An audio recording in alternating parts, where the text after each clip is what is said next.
सभी को नमस्कार। आज के वीडियो में हम म्यूचुअल फंड्स के सबसे बड़े 5 मिस्टेक्स देखने वाले हैं, जिसके कारण आपके रिटर्न्स बहुत आपको कम मिलते हैं या फिर आपके पोर्टफोलियो का बैलेंस पोर्टफोलियो होता नहीं है। तो वीडियो को एंड तक देखना है। 5 पॉइंट डिस्कस करने वाले, डिटेल पॉइंट्स को नोट करना, वीडियो सेव करना। और उससे पहले सभी से एक छोटी सी रिक्वेस्ट है कि चैनल को प्लीज सब्सक्राइब करना। हमें 1000 तक काउंट पहुंचाना है, तो प्लीज सब्सक्राइब किए बिना मत जाना। उतनी छोटी सी रिक्वेस्ट है, ठीक है? तो इमीडिएटली स्क्रीन के ऊपर देखते हैं। मैं फिर से कहता हूँ कि नोटबुक पेन है तो नोट कर लेना, नहीं तो वीडियो सेव कर लेना, क्योंकि ये वीडियो का मकसद कोई एंटरटेनमेंट बिल्कुल नहीं है, क्योंकि ये खुद मिस्टेक मैंने की है म्यूचुअल फंड्स के बारे में। तो आपको ये जानकारी डिटेल होनी चाहिए, ठीक है? तो पहला पॉइंट आता है कि we don't have financial consultant या फिर एडवाइजर। हमारे हमारे पास फाइनेंशियल कंसल्टेंट नहीं होते या फिर एडवाइजर नहीं होते। ये बहुत बड़ी गलती है। मैं आपको जस्ट एक एग्जांपल या फिर एक अंदाज बताता हूँ कि क्यों होना चाहिए। मान लो आपके पास एनालिस्ट है या फिर फाइनेंशियल कंसल्टेंट है। फिलहाल आज के समय में सबसे अच्छा सेक्टर कौन सा है जो कि आपको रिटर्न दे रहा है? मैं आपको बताता हूँ। फाइनेंस आपका हेल्थ केयर सेक्टर है, आपका ऑटोमोबाइल सेक्टर है, आपका टूरिज्म सेक्टर है। आप एज ए इंडिविजुअल इन्वेस्टर ये चीजें ट्रैक नहीं कर सकते। मैं फिर से एक छोटा सा डिस्क्लेमर है, जिसके पास 1-2 लाख 2 लाख 4 लाख 5 लाख का इन्वेस्टमेंट है, उसके लिए एडवाइजर फाइनेंशियल कंसल्टेंट की अगर उनको चाहिए तो कोई जरूरत है नहीं। मतलब वो अगर सोचते हैं कि हमें जरूरत है नहीं, तो आप बिल्कुल सही है। बट जिसका कॉर्पस बड़ा है, 10 लाख है, 20 लाख है, मैं मानता हूँ मिनिमम आपका 10 लाख अगर है, उससे ज्यादा अगर आपका कॉर्पस है, 10% का यहाँ हुआ 1 लाख का होता है। मैं तो जिसका बहुत बड़ा कॉर्पस है, 1 CR का, 2 CR का, 100% फाइनेंशियल एडवाइजर होना ही चाहिए। और बहुत जगह आपके फाइनेंशियल एडवाइजर में उनको ही खुद पता होता नहीं कि हमारा फंड अच्छा चल रहा है या बुरा चल रहा है। मैं जस्ट आपको बताता हूँ कि ये कैसे पता करना है कि फाइनेंशियल एडवाइजर अच्छा है या नहीं। उसे फाइनेंशियल मार्केट्स का नॉलेज होना चाहिए। ट्रेंडिंग सेक्टर, मान लो कौन सा सेक्टर ट्रेंडिंग है, वहां पर आपकी इन्वेस्टमेंट है या नहीं। फिलहाल की कंडीशन में अगर आपकी आईटी सेक्टर में इन्वेस्टमेंट है, फिर उसकी टूरिज्म सेक्टर है, ऑटोमोबाइल सेक्टर है, तो आपके अगर फाइनेंशियल कंसल्टेंट है, ठीक है। अगर नहीं है तो आपको फाइनेंशियल कंसल्टेंट भी चेंज करना चाहिए। बहुत सारे म्यूचुअल फंड डिस्ट्रीब्यूटर्स आपको एनालिटिक्स प्रोवाइड कर सकते हैं, वो भी आप यूज कर सकते हो। बट ध्यान में रखना, फाइनेंशियल कंसल्टेंट होना चाहिए। और एक बात, बहुत बड़ी बात है, मैं आपको बताता हूँ कि मैंने यहाँ पर पॉइंट मेंशन किया कि अभी स्क्रीन के ऊपर बात बहुत बारीकी से देखना। फाइनेंशियल डाटा मतलब क्या है? जितने आप स्कीम्स में इन्वेस्टमेंट करते हो, 7-8 स्कीम्स है, उनमें कितना, कौन से स्टॉक्स है, कौन सा स्कीम सबसे खराब परफॉर्मिंग है, बेंचमार्क को बीट कर पा रही है या नहीं कर पा रही, नहीं कर पा रही, तो दूसरी स्कीम से में इन्वेस्टमेंट करना चाहिए। ये फाइनेंशियल कंसल्टेंट का काम होता है। एज ए इंडिविजुअल इन्वेस्टर आप काम नहीं कर सकते। मैं आपको थोड़ा एनालॉजी बताता हूँ कि थिंक कैसे करना है।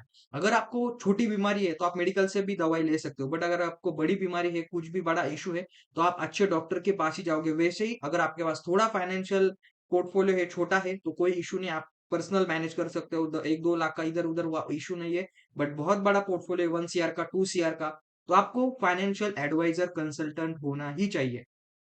उसके बाद सेक्टर का डाटा, मैं मानता हूँ अगर फाइनेंशियल कंसल्टेंट अगर आपके पास है और वो आपको अच्छे सेक्टर में इन्वेस्टमेंट करवा रहा है, तो आपको रिटर्न्स एनहांस होते हैं। मान लो कोई अगर एक खराब सेक्टर है, वो आपको 12-15% के रिटर्न दे रहा है, वही आपका ऑटोमोबाइल टूरिज्म सेक्टर आपको 25-30% के रिटर्न दे रहा है, तो यही आपके पोर्टफोलियो को एनहांस करता है। इसी के कारण आपका फाइनेंशियल एडवाइजर होना चाहिए। और ऐसा नहीं, बहुत बड़ी कंपनीज होती है जो कि आपको पोर्टफोलियो मैनेजमेंट की सर्विसेज प्रोवाइड करती है, वो आपको देखना चाहिए 100%। ये आज से ही डिसाइड करना कि ये मेरा अगला जो काम रहने वाला है, ये कोई तो अच्छा एडवाइजर ढूंढना जो कि एनालिटिक्स प्रोवाइड करते हैं, जो कि डाटा प्रोवाइड करते हैं कि सेक्टर कौन सा है। मान लो यूएस की इकोनॉमी कैसी चल रही है, ब्रिटेन की कैसी चल रही है, ओवरऑल इकोनॉमी में कहां पर इन्वेस्टमेंट करना चाहिए। और बहुत सिंपल इन्वेस्टमेंट है। जब आप म्यूचुअल फंड में इन्वेस्टमेंट करते हो, तो ऐसा नहीं कि आप बार बार पोर्टफोलियो चेंज करते हो या फिर कंटिन्यूस पोर्टफोलियो चेंज करते रहते हो। ऐसा नहीं, स्टेबल पोर्टफोलियो पर एनालिटिक्स। एज ए इन्वेस्टर आप वॉरेन बफेट को सोचो कि मतलब लगभग 70-80 ईयर्स हो गए कि वो कंटिन्यूअसली हर मार्केट में इन्वेस्टमेंट कर रहे हैं। इंडियन मार्केट, यूएस, ब्रिटेन, सभी जगह वो इन्वेस्टमेंट कर रहे हैं, बट बहुत सटल इन्वेस्टमेंट होती है उनकी, क्योंकि एनालिटिक्स है, डाटा है उनके पास। उसके बाद इकोनॉमिक डाटा। अभी इकोनॉमिक डाटा में मैं आपको बताऊं कि इकोनॉमिक डाटा आपके फाइनेंशियल एडवाइजर आपको बता देते हैं। ये जो सभी पॉइंट्स है ना, ये जिनको भी ये पॉइंट्स मालूम नहीं है, उनके लिए तो 100%, ये 6 पॉइंट है, 6 पॉइंट अगर आपको मालूम है तो 100% फाइनेंशियल एडवाइजर होना चाहिए। इकोनॉमिक डाटा में बताता हूँ। बहुत बड़ा मार्केट में एक वॉलेटिलिटी सिचुएशन है, वहां पर आपको कहाँ इन्वेस्टमेंट करना है ये आपको सिर्फ फाइनेंशियल एडवाइजर बताएगा। मैं सिंपल बताता हूँ, मार्केट में वॉलेटिलिटी है, आप कंजर्वेटिव हाइब्रिड फंड्स में इन्वेस्टमेंट कर सकते हो, और बैलेंस एडवांटेज आप फ्लेक्सी कैप में कर सकते हो। फ्लेक्सी कैप भी नहीं, बहुत सटल कहूँ तो बैलेंस एडवांटेज और कंजर्वेटिव में आपको इन्वेस्टमेंट करना चाहिए। ये पिछले, अगर मैंने मेरा पोर्टफोलियो मैंने आपको दिखाया था, वहां पर मेरे जो इन्वेस्टमेंट है शॉर्ट टर्म के लिए, मैंने 1 साल 8 महीने 1 साल के लिए इन्वेस्टमेंट किए, 1 साल के लिए, ठीक है। तो सबसे अच्छा रिटर्न मुझे बैलेंस एडवांटेज से मिला, और वो भी मार्केट इतना वॉलेटाइल होते हुए भी मुझे पॉजिटिव रिटर्न है बैलेंस एडवांटेज फंड में, क्योंकि उसमें डेट आता है, कमोडिटी आता है, इक्विटी भी आता है, ये आपको ध्यान में रखना है, ठीक है। मान लो आपको कोई भी समय लमसम इन्वेस्टमेंट करना है, तो आपके पास एडवाइजर होना चाहिए कि कौन से सेक्टर में इन्वेस्टमेंट करना चाहिए, आपका टाइम होराइजन वो डिसाइड करते हैं, डाटा डिसाइड करते हैं, फ्लेक्सी कैप में करना चाहिए, मिड कैप में करना चाहिए। मैंने आपको 1 महीने पहले कहा था कि मिड कैप और स्मॉल कैप को थोड़ा अवॉइड करना, मार्केट करेक्शन दे सकता है, और मार्केट करेक्शन देते, ये ध्यान में रखना, इसीलिए एडवाइजर या फिर आपके कंसल्टेंट होने चाहिए। और मैंने 6 पॉइंट ऐसा लिखा है कि अगर आप मार्केट को डेली ट्रैक नहीं करते, तो आपको कंसल्टेंट होना चाहिए। स्टैंडर्ड डिस्क्लेमर फिर से कि बहुत बड़े पोर्टफोलियो वालों के लिए, मतलब ऑब्वियस पोर्टफोलियो बड़ा होता ही है, 10 लाख से 20 लाख, 20 लाख से 40 लाख, वंस यार जाता ही है, तो आपको ये ध्यान में रखने वाली चीज है। उसके बाद आते हैं second point, no balance portfolio. अभी पहला तो पॉइंट ये था कि हमें कंसल्टेंट या एडवाइजर है ही नहीं, ठीक है, तो मान लेते हैं, बट उसके अलावा भी हमारे पोर्टफोलियो में हमें यही मालूम है, लार्ज कैप है, स्मॉल कैप है, मिड कैप है, वही अच्छा रिटर्न दे सकते हैं। मैं हमेशा कहता हूँ, हर वीडियो में कहता हूँ कि स्मॉल कैप और मिड कैप रिटर्न बनाने के लिए हमेशा जरूरी है ही नहीं, अगर आप अच्छा सेक्टर चूज करते हो, टूरिज्म सेक्टर, फिलहाल का सेक्टर बता रहा हूँ, IT sector, pharma sector, auto sector, auto ancillary sector, power sector, one of the best return आपको ये इन्होंने दिए हैं। तो अगर आपको 20-30% का सीएजआर चाहिए या फिर अच्छा रिटर्न चाहिए, तो हमेशा स्मॉल कैप में इन्वेस्ट करके पैसा मतलब लॉक नहीं करना, आपको अच्छे सेक्टर में भी आप इन्वेस्टमेंट कर सकते हो। आपके पास मैंने कहा बैलेंस एडवांटेज, यहाँ पर स्टार्टिंग से लेते हैं, large cap, mid cap, small cap सभी को मालूम है, हाइब्रिड फंड्स के कैटेगरी में आते हैं, फ्लेक्सी कैप, थीमेटिक फंड आते हैं, आपके पास डेट फंड होना चाहिए लिक्विडिटी के लिए, आपके पास गोल्ड फंड होना चाहिए, बिजनेस साइकिल फंड। मैं तो ये कहता हूं, अगर आप म्यूचुअल फंड में इन्वेस्टमेंट करते हो, तो 100% आपके पास कोई ना कोई बिजनेस साइकिल फंड होना चाहिए, क्योंकि वहां पर ऑटोमेटिकली जो ट्रेंडिंग सेक्टर में आपके पैसे इन्वेस्ट होते जाते हैं, जो थीमेटिक सेक्टर हम कहते हैं कि पावर, हेल्थ केयर, आपका टूरिज्म सेक्टर, जो बिजनेस साइकिल फंड है, जो ट्रेंडिंग बिजनेसेस है, उसमें ऑटोमेटिकली पैसे इन्वेस्ट होते जाते हैं, तो वो आपके पास फंड होना चाहिए। मोस्ट ऑफ द पीपल, 90% लोगों के पास ऐसा पोर्टफोलियो होता नहीं है, मतलब स्कीम्स 12 स्कीम्स नहीं होने चाहिए, आपके पास स्कीम्स 6-7 स्कीम ही होने चाहिए, ये सिर्फ आपके स्कीम के टाइप है, ठीक है। बैलेंस एडवांटेज फंड मेरा one of the best favourite है, क्योंकि अनसर्टेनिटी में सबसे ज्यादा रिटर्न देने वाला ये स्कीम है या फिर ये टाइप है म्यूचुअल फंड का। कंजर्वेटिव हाइब्रिड फंड्स आप 6 महीने, 4 महीने, 5 महीने के लिए अगर आप इन्वेस्टमेंट करते हो, तो कंजर्वेटिव हाइब्रिड फंड्स में इन्वेस्टमेंट कर सकते हो। अगर आप एग्रेसिव हाइब्रिड फंड्स, मतलब थोड़ा ज्यादा लंबा समय, बट एक कंजर्वेटिव ही होता है, वो हाइब्रिड फंड्स ही होता है जहां पर डेट कमोडिटी होते हैं, ठीक है, ये आपको ध्यान में रखना है। मैंने पहला पॉइंट ये कहा कि हमारे पास कंसल्टेंट होता नहीं है, कंसल्टेंट नहीं है, बट उसके अलावा हमारे पोर्टफोलियो में ये चीजें है ही नहीं। इसके कारण क्या होता है ना, जो वॉरेन बफेट का मैंने कहा कि वो उनका 70-80 ईयर्स का इन्वेस्टमेंट कंसिस्टेंट 25, वॉरेन बफेट के रिटर्न आपको 20-25% का सीएजआर है पिछले 60-70 ईयर से। ये कंसिस्टेंट रिटर्न सभी को मिलते नहीं, बहुत कम लोग ऐसे हैं कि जिनको ये कंसिस्टेंट रिटर्न मिलते हैं। तो उसके लिए आपका बैलेंस पोर्टफोलियो होना चाहिए कि मार्केट में कोई भी सिचुएशन आए, 2008 का क्राइसिस है, 2000 के क्राइसिस है, उसके बाद कोरोना है, कुछ भी क्राइसिस है, आपका पोर्टफोलियो सस्टेन होना चाहिए। और आगे जाके पॉइंट्स भी डिस्कस करने वाले हैं, वो ध्यान में रखना। लास्ट वाला पॉइंट तो बहुत इंपॉर्टेंट होने वाला है, तो वीडियो को एंड तक देखना है। फिर से रिक्वेस्ट है चैनल को कि सब्सक्राइब करना, हमें 1000 तक काउंट पहुंचाना, ठीक है। उसके बाद आते हैं टाइम पीरियड। अभी अगर आप म्यूचुअल फंड में इन्वेस्टमेंट करते हो, मैंने जैसे कहा कि आपके पास कुछ भी लमसम आया है और आपका कुछ भी प्लानिंग नहीं है, तो आप लिक्विड फंड्स में डाल सकते हो, गवर्नमेंट सिक्योरिटीज में, आप कंजर्वेटिव हाइब्रिड फंड्स में डाल सकते हो। बट अगर आप एक इन्वेस्टर हो, वो तो आपके पास लमसम था इसलिए आपने शॉर्ट पीरियड के लिए सोचा, बट अगर आप एक इन्वेस्टर हो, आपको वेल्थ क्रिएट कर रहे हो आप, तो आपको मिनिमम 3 साल के लिए 3 साल से कम सोचना नहीं चाहिए। मैक्सिमम आपका पीरियड मतलब मिनिमम आपका 3 साल होना चाहिए। अगर आप 3 साल से कम सोच रहे हो तो आप कुछ बड़ा क्राइम कर रहे हो। कुछ जो चीज़ें हैं ना वो आपका टाइम टेबल होना चाहिए कि टाइम टेबल या फिर स्ट्रक्चर होना चाहिए। 3 साल से कम में नहीं देखना, बैलेंस पोर्टफोलियो होना चाहिए। लोगों से कंपेयर नहीं करना। ये जो 1-2 लाख के जिसका पोर्टफोलियो है, 1 लाख का 2 लाख हुआ है, भाई कंपेयर मत करना। जिसका एक 1 सीआर का पोर्टफोलियो है ना, उसे मालूम है कि मार्केट की वॉलेटिलिटी क्या होती है। 1% का मूवमेंट पे आपको 1-2 लाख का लॉस देता है। तो ये आपको कंसीडर करना चाहिए और लॉन्ग टर्म होराइजन मतलब कि आप 5 साल, 10 साल जहाँ पर आपका गोल होता है, आपके बच्चों को एजुकेशन है, आपका खुद का घर लेना है, आपकी गाड़ी लेनी है और एक बात वाक्य है, ये ध्यान में रखना कि आपका investment always comes with sacrifices कि जो बड़े-बड़े लोग हैं, जिन्होंने पोर्टफोलियो क्रिएट किया है, वो उन्होंने कुछ ना कुछ सैक्रिफाइस किया है, घर किया होगा, बहुत बड़ी जमीन की होगी, कुछ ना कुछ किया होगा या फिर उनका कंफर्ट जोन मिस किया होगा इन्वेस्टमेंट करने के लिए। Investment always comes with sacrifices, ये आपको ध्यान में रखने वाली चीज है। तो शॉर्ट टर्म के लिए सोचना ही नहीं। मैं मेरे एक भी चैनल के वीडियो में ऐसा नहीं बताऊं कि आप 10 महीने के लिए, 1 साल के लिए आप इन्वेस्टमेंट कर सकते हो, ऐसा बिल्कुल नहीं। बस थीमेटिक फंड होते हैं जिनको आपको इन्वेस्टमेंट करना है, वो अपॉर्चुनिटी ग्रैब करनी है। बट एज ए इन्वेस्टर आपका लंबा होराइजन होना चाहिए, 3 साल से कम तो बिल्कुल एक महीना भी नहीं।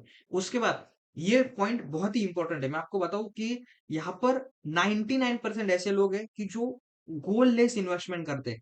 म्यूचुअल फंड में इन्वेस्टमेंट है, बहुत बड़ा पोर्टफोलियो है, बट गोल ही कुछ है नहीं। मैं मानता हूं कि आपका बच्चों का एजुकेशन है, 5 साल मान लो, 10 साल बच्चों के एजुकेशन है, वहां पर आप अलग स्टॉक अलग स्कीम्स में इन्वेस्टमेंट कर सकते हो या फिर उतना प्रोपोर्शन अलग रख सकते हो क्योंकि 10 साल है।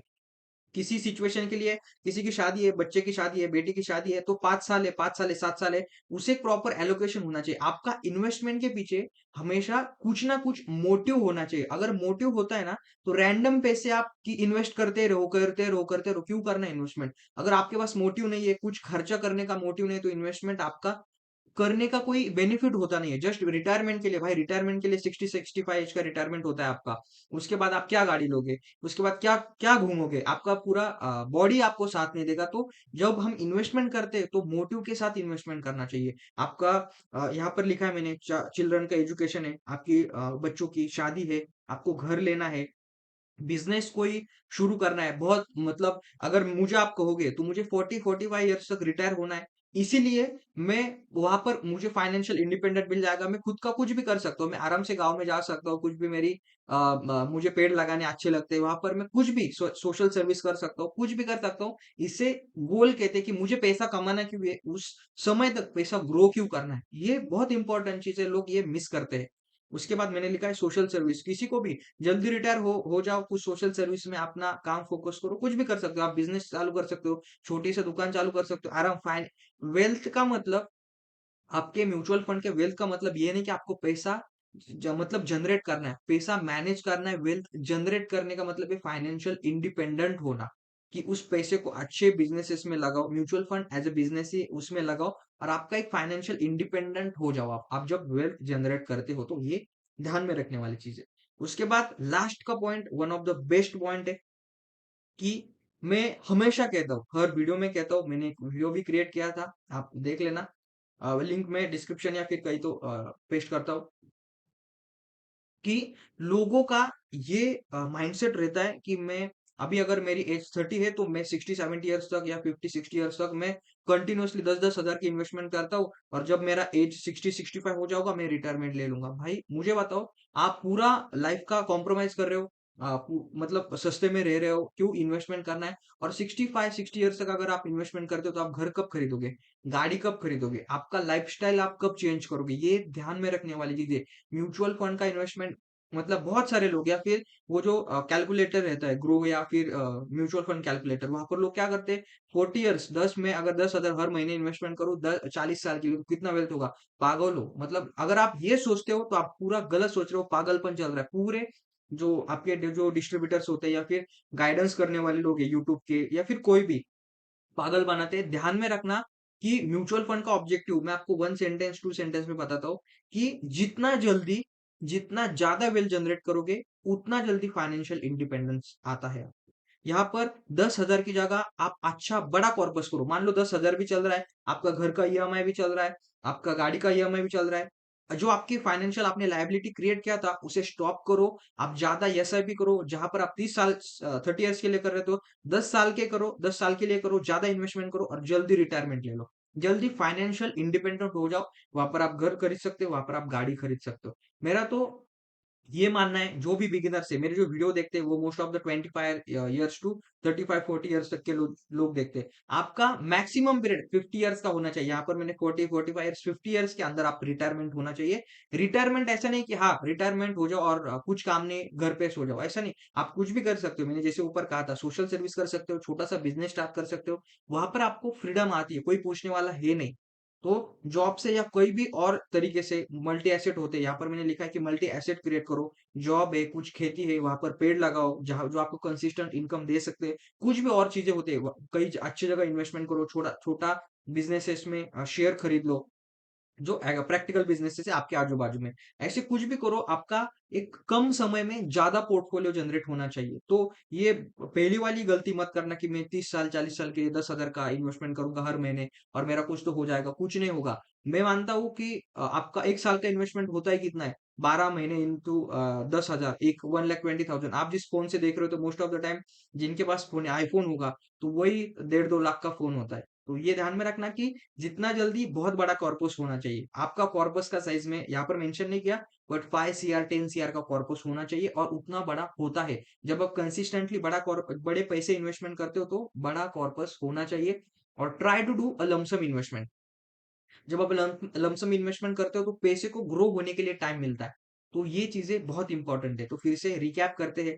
पहली इन्वेस्टमेंट है, आपको फाइनेंशियल एडवाइजर कुछ मतलब एनालिटिक्स प्रोवाइड, आप जो आपको प्रोवाइड करता है। ऐसा नहीं कि वो आपका वेल्थ मैनेज कर रहे हैं, वो तो करते हैं। आपको एनालिटिक्स प्रोवाइड करना चाहिए कि भाई यूएस में क्यों इन्वेस्टमेंट करना चाहिए, इंडियन आईटी सेक्टर में क्यों इन्वेस्टमेंट करना चाहिए। एज ए इन्वेस्टर आपको वो डाटा प्रोवाइड करते हैं, ठीक है। ऐसे वहां पर भी आपको अच्छा कंसल्टेंट चूज करना है। उसके बाद आते हैं, बैलेंस पोर्टफोलियो होना चाहिए, कौन सा भी मार्केट का कंडीशन हो। मतलब मार्केट गिरे तो आपका पोर्टफोलियो वेल परफॉर्म करना चाहिए, वहां पर आप अच्छे अपॉर्चुनिटी और ग्रैब कर सकते हो, ठीक है।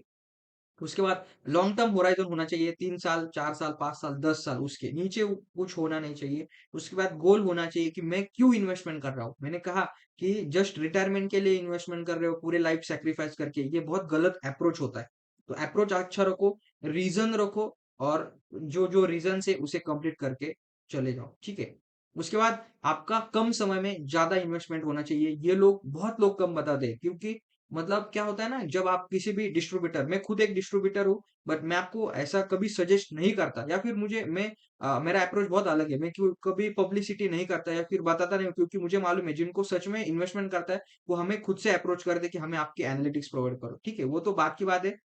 मैं आपको बताऊं कि ये जो डिस्ट्रीब्यूटर है या फिर एएमसी है, उनको ये चाहिए कि लोग लंबे समय तक के लिए हमारे पास पैसे लगातार लॉन्ग टर्म के लिए छोड़ते जाए, छोड़ते जाए, छोड़ते जाए। इनके वजह से उनको एक्सपेंस रेशियो मिलता है, उनका रेवेन्यू उसके वजह से चलता है। बट आप ये समझो कि कंटिन्यूअस इन्वेस्टमेंट करके 30 साल के लिए आपकी वेल्थ कभी ग्रो नहीं होगी, क्योंकि आपके जो फंड्स है उनको ग्रो होने के लिए बहुत कम समय मिलता है, जब आप छोटे छोटे छोटे छोटे पीरियड में इन्वेस्टमेंट करते हो। बट जब आप लमसम इन्वेस्टमेंट करते हो, एक ही समय ज्यादा इन्वेस्टमेंट शॉर्ट पीरियड में करते हो, तो वो पैसे को ग्रो होने के लिए आपका अगर 15-20% का सीएजआर है, तो हर साल समझो कि 20-15% से आपका पूरा लमसम ग्रो हो रहा है। तो आपकी वेल्थ बड़ी क्रिएट होती है। तो ये ध्यान में रखने वाली चीज है। बहुत बड़ा आपको यहाँ पर अभी स्ट्रेस का माहौल क्रिएट हुआ है, बट ये सभी पॉइंट्स बहुत ही इंपॉर्टेंट है। वीडियो अगर अच्छा लगा होगा, तो सभी से रिक्वेस्ट है कि चैनल को प्लीज सब्सक्राइब करना, सब्सक्राइब किए बिना मत जाना। वीडियो देखने के लिए thank you very much, have a great day, thank you.